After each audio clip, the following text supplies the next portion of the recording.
If the heatsink is going to be reused, use an approved wipe to clean the thermal grease from the part.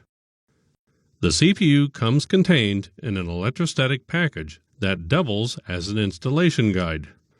Before reusing a processor that was removed from another system board, wipe the thermal grease from the processor with an alcohol cleaning pad.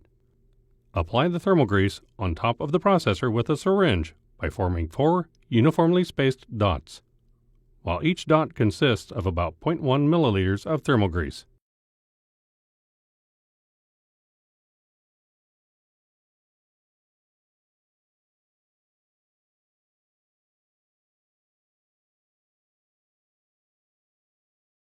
Align the arrow on the heatsink with the arrow on the CPU retainer.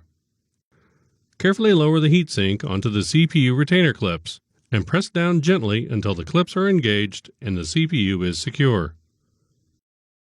Lift the newly assembled processor heatsink module up by the heatsink to remove it from the package. You'll need a Torx T30 screwdriver. Align the triangle mark and guide pins on the processor socket with the triangle mark and mounting holes of the PHM. Carefully lower the PHM straight down into the processor socket. Fully tighten the numbered Torx T30 captive fasteners on the processor heatsink module in the install sequence shown on the heatsink label. This label instructs us to begin tightening fastener number 1, then 2, 3, and 4.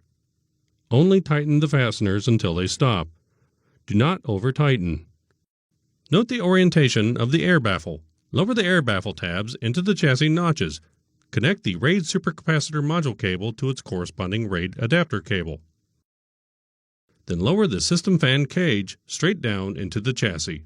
Rotate and lower the system fan cage levers to secure the cage. Before you install the top cover, ensure that all components are installed and seated correctly.